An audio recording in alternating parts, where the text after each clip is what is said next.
বালুরঘাট জেলা হাসপাতাল চত্বর জুড়ে দীর্ঘদিন যাবৎ অপরিষ্কার থাকার ফলে আগাছায় পরিপূর্ণ। আর এই অপরিষ্কার থাকার ফলে হাসপাতাল চত্বর থেকে মাঝে মধ্যেই অপ্রীতিকর কাজকর্মের খবর উঠে আসছে।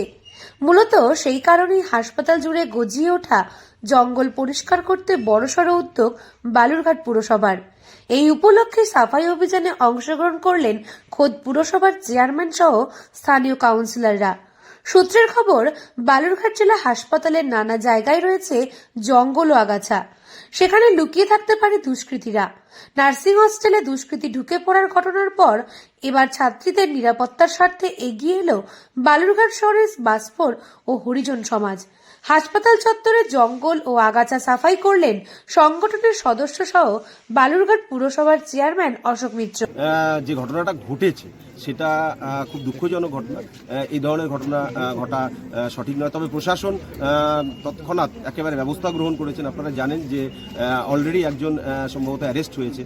স্বাভাবিকভাবেই প্রশাসন তৎপর রয়েছেন এবং আমরাও বালুরঘাটবাসী হিসেবে এবং আমরা প্রত্যেকেই চাই যে আমাদের এই যে শহর, আমাদের এই যে ডিস্ট্রিক্ট হসপিটাল, এগুলো হচ্ছে আমাদের শহর, আমাদের হসপিটাল। তো সুতরাং এটাকে আমাদেরকে প্রত্যেকেই মিলেই সহযোগিতা করে পরিষ্কার পরিচ্ছন্নতা রাখতে হবে এবং পাশাপাশি প্রশাসনের মতো ব্যবস্থা গ্রহণ করছেন এবং যা যা সরকারিভাবে এবং স্বাস্থ্য দপ্তরগতভাবে, জেলা প্রশাসনগতভাবে যেগুলো প্রশাসনিক যে পদক্ষেপ গ্রহণ করা, সেগুলো পদক্ষেপ গ্রহণ করা হয় এবং করা হয়েছে, আপনারা জানেন। এই পরিচ্ছন্নতা চলবে বেশ কিছুদিন ধরে। তাদের এই কর্মসূচিতে সংগঠনের প্রায় সমস্ত সদস্যরাই উপস্থিত ছিলেন। বালুরঘাট পুরসভা নিয়োজিত সাফাই কর্মীদের একটা বড় অংশই এই সংগঠনের সঙ্গে যুক্ত, যার ফলে এই সাফাই অভিযানে পুরসভার চেয়ারম্যান আমন্ত্রিত ছিলেন এবং তিনি নিজে উপস্থিত থেকে এই কাজ পরিচালনা করেন। এই বিষয়ে north Bengal Harijan and Baspur welfare অ্যাসোসিয়েশনের জেলা সভাপতি বিজয় বাসপুর বলেন, শহর হাসপাতাল পরিচ্ছন্ন রাখার দায়িত্ব আমাদের। কিছুদিন আগে নার্সিং হোস্টেলে দুজন দুষ্কৃতী ঢুকে পড়ে। তারা জঙ্গল দিয়ে পালিয়ে গিয়েছিল। বর্ষায় চারিদিকে জঙ্গল ভরে উঠবে, তাই জঙ্গল পরিষ্কার রাখলে দুষ্কৃতীরা আর সুযোগ পাবে না। হাসপাতাল চত্বরে রয়েছে পুরনো 3তলা ভবন, বহির্বিভাগ, সুপার স্পেশালিটি হাসপাতাল, নানা আবাসন, সুপার অফিস সহ নানা ভবন। এই ভবনগুলির অনেক জায়গায় জঞ্জালে ভরে গিয়েছে। তো ঘটনা, সেটা আমরাও আশা করিনি এই ধরনের বালুরঘাটের মতো পরিবেশে হাসপাতালে ঘটনা ঘটবে। সেটাও দুষ্কৃতীরা একটু পালানোর সুযোগটা পেয়েছিল জঙ্গলের জন্য। আমরা নার্সিং হোস্টেলে আমাদের বাড়ির মেয়ে বোনরাই পড়াশোনা করেন, আমরা সেটাও দেখছি, সেটাও আমরা পরিষ্কার করব। দেখেন, আমরা তো সব কাজ করতে পারবো না, প্রশাসনের কাজ প্রশাসন করবে।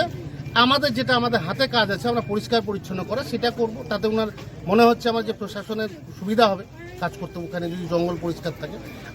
আরও আপনাদের মাধ্যমে আমরা বলে দিতে চাই যে হচ্ছে আগামী দিনেও আমাদের আরও কিছু পরিকল্পনা সাংগঠনিকভাবে, যে কোথাটাকে এমন একটা স্বপ্নের জায়গায় নিয়ে যেতে চাই যাতে বাইরের অন্যান্য জেলার লোকজন আমাদের বালুরঘাটে এসে দেখুক যে বালুরঘাটে হাসপাতাল এত ভালো পরিষেবা, এত ভালো দেখতে।